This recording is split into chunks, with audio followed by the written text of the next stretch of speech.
9.2 Sub-Saharan Africa. The cultural geography of Sub-Saharan Africa varies widely from country to country, and from one ethnic group to another. But at the same time, there are shared cultural patterns across all Sub-Saharan African regions. For example, colonialism has been a major historical factor in the shaping of the countries. Families are large, and a rapid rural to urban shift is occurring in all regions, where people are moving from the cities, to the cities from the countryside looking for work.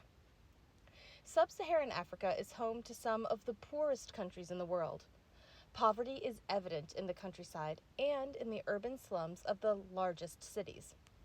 Bitter civil wars were a part of every region's history. Violence and conflicts continue in some areas, while other areas exhibit political stability and thriving economies. The diversity in human geography is the most noteworthy dynamic in Sub-Saharan Africa.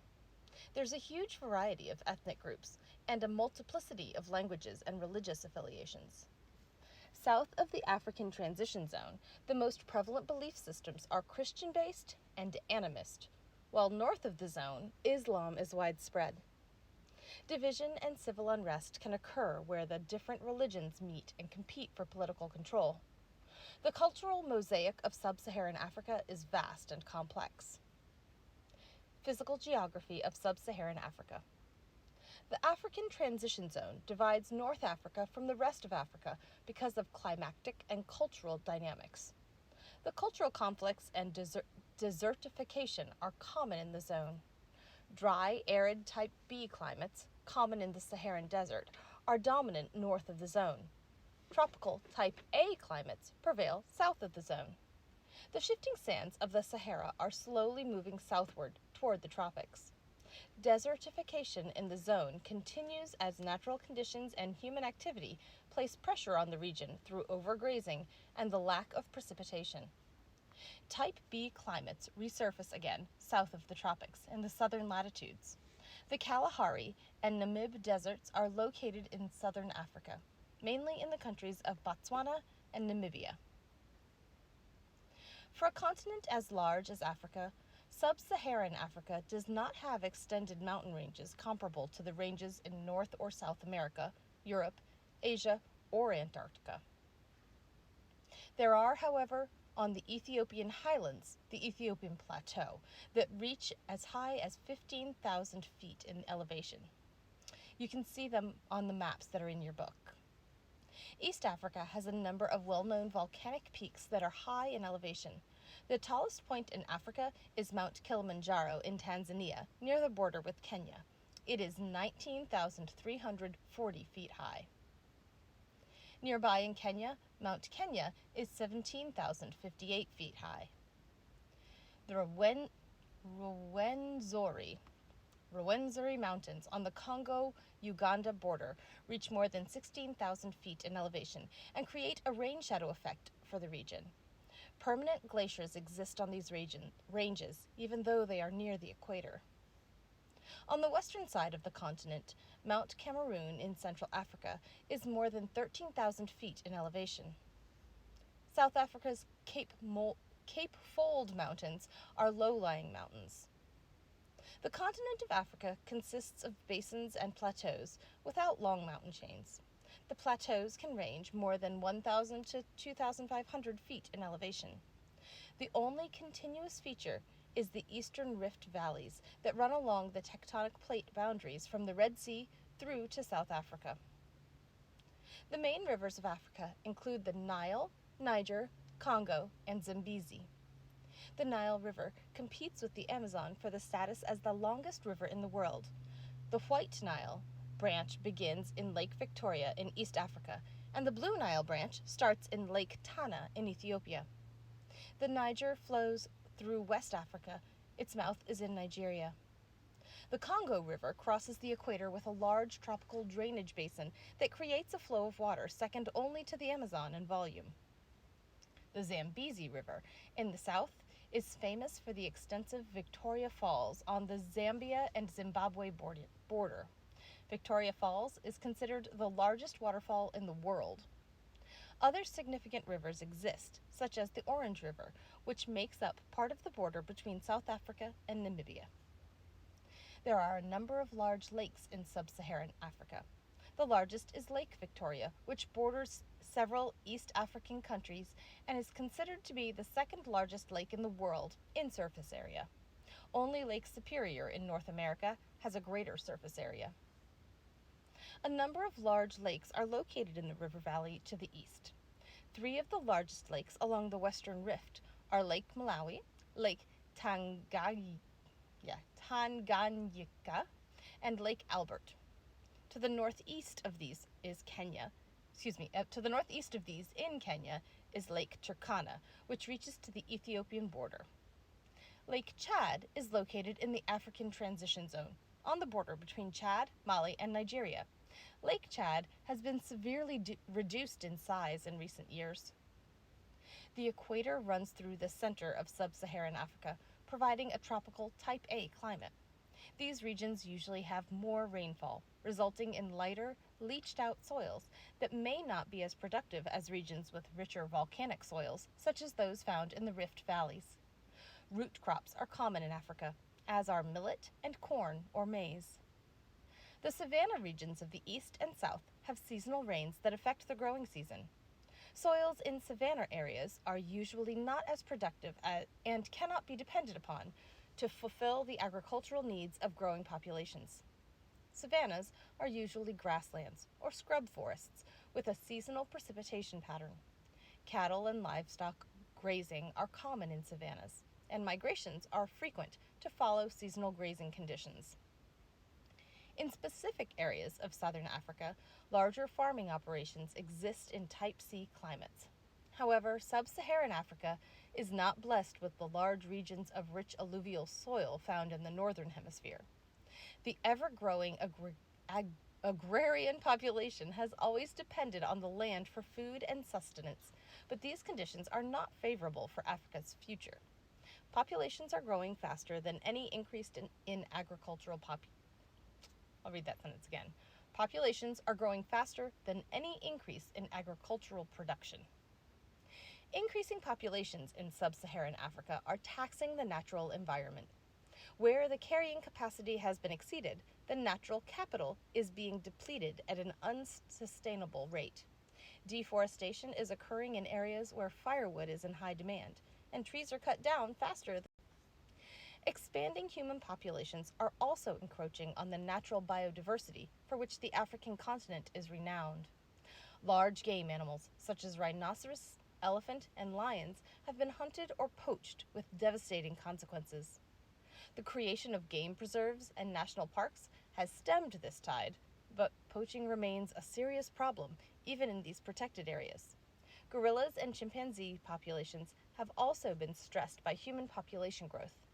These animals are being killed by humans for bushmeat, and their habitats are being reduced by human activities. Colonialism in sub-Saharan Africa. Wherever you go in the world, you cannot escape the impact of European colonialism. Sub-Saharan Africa was broadly affected by colonial activities, the legacy of which can be recognized to this day. Colonial powers of Europe ventured into Africa to claim colonies. Slavery impacted Africa in other ways. Many African groups were instrumental in capturing and holding slaves to trade with the European merchants. These groups still exist, and they have had to live with the fallout of their role in the supply side of the slave trade. By 1900, European colonial powers claimed most of Africa. Only the Kingdom of Ethiopia and the area of Liberia, which was established as a home for freed slaves, remained independent. In 1884, Otto von Bismarck of Germany hosted the Berlin Conference, which, to a great degree, determined how Africa was colonized. This conference included 14 colonial European countries and the United States, and its purpose was to divide Africa and agree on colonial boundary lines. Germany had few claims in Africa. Bismarck was hoping to benefit by placing the other countries against each other. Playing the other countries against each other. At the time, more than 80% of Africa remained free of colonial control. On a large map of Africa, the claims were argued over and boundary lines were drawn according to European agreements. There was little regard for the concerns of local ethnic groups. Colonial boundaries divided close-knit communities into separate colonies. Ethnic boundaries were disregarded. Often, warring groups were placed together in the same colony. The Europeans, seeking profits from cheap labor and resources, did not consider the local people or culture, and often employed brutal measures to subdue the local people. Most of the current borders in Africa are a result of that Berlin Conference, and many of the geopolitical issues that confront Africa today can be traced all the way back to this event specifically, and to colonialism in general. European colonialism remained strong in Africa until the end of World War II, which left many European countries economically exhausted. In 1945, the United Nations, or the UN, was established. One of the primary UN objectives was to oversee the decolonization of European colonies. Still, colonialism in sub-Saharan Africa lingered on. It wasn't until the 1990s that the last colony was finally freed. The transition from colony to independent nation itself caused conflict. Civil wars were fought over who would control the country after the Europeans were pushed out. The transition to full independence has exacted a heavy toll from African countries, but has resulted in stronger political structures and greater democratic liberties in many cases. The first country to gain independence in sub-Saharan Africa was Ghana in 1957. During the era of independence, after World War II, the Cold War between the United States and the Soviet Union enticed many of the African countries to support one or the other of the superpowers. The political pressure that divided African countries during the Cold War has persisted and is the basis of some of the current political problems. The European countries extracted raw materials and minerals from their African colonies, as well as slave labor. Varying degrees of attention were given to education, medical care, or infrastructure development. The dependency that a colony had on a European country for economic income, in some cases, continued long after independence and may still continue today. On the other hand, major technology transfers from Europe to Africa infused greater efficiencies into Africa's economic activities. The imperial nature of colonialism and the divisive Cold War did bring about, in an unfortunate manner, the benefits of structured government and greater democratic processes for many of the local areas of the realm. From colonialism to independence. The transition from European colony to independent state has not necessarily been a civil transition for African countries. Likewise, independent African countries have struggled to create stable governments or peaceful conditions, though stable governments and peaceful conditions have been established in some cases. In nearly all cases, removing the colonial powers from Africa was only half the battle toward independence. The other half was establishing a functional, effective government. Though each country has taken a slightly different path, most former colonies have endured civil unrest, conflict, or warfare in their push for stable governments. Coups, fraudulent elections, military regimes, and corruption have plagued the leadership in a number of African countries. Civil unrest usually precedes a change in leadership. Political power regularly changes hands by a military coup or an overthrow of the current leader. The realm has had difficulty developing and maintaining effective political systems with democratic leadership. Political leaders have come and gone. Many have been replaced before their terms were over, and a few have stayed long after their term ended. When a leader is elected democratically, it's common to have widespread accusations of corruption, voter fraud, or ballot box scandals. Such government mismanagement and corruption have been common problems. The vacuum left by retreating colonial powers at times has been filled by authoritarian dictators or by leaders who assumed control of the government and then proceeded to pillage and plunder the state for personal gain or for the enrichment of their clan or political cronies. After the colonial era, it was not uncommon for a new leader to be connected to the old colonial power and to adopt the language and business arrangements of the European colonizer.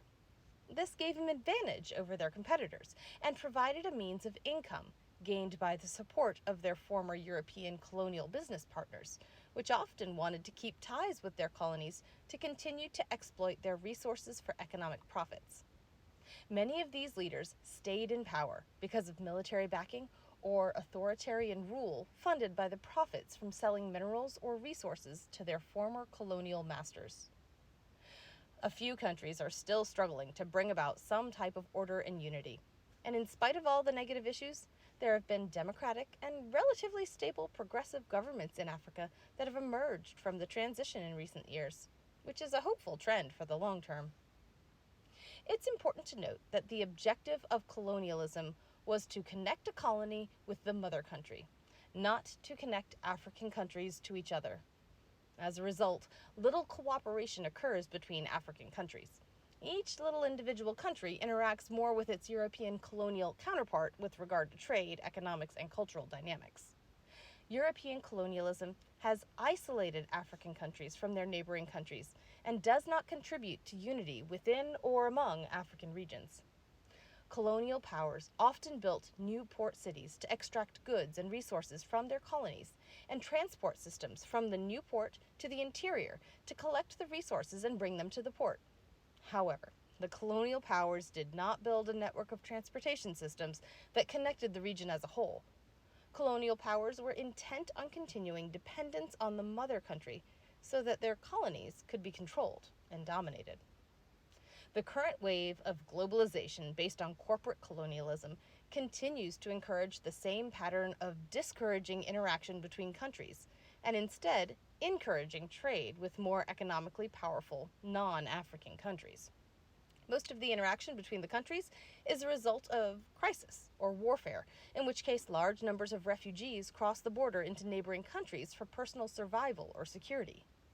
To begin to work together and promote trade, common transportation, security, and industry, 15 West African states came together in 1975 to create the Economic Community of West African States, which is abbreviated ECOWAS. Since then, additional political and economic agreements have been signed by various African countries. In 2001, the more expansive African Union was created to help African states compete in the international marketplace.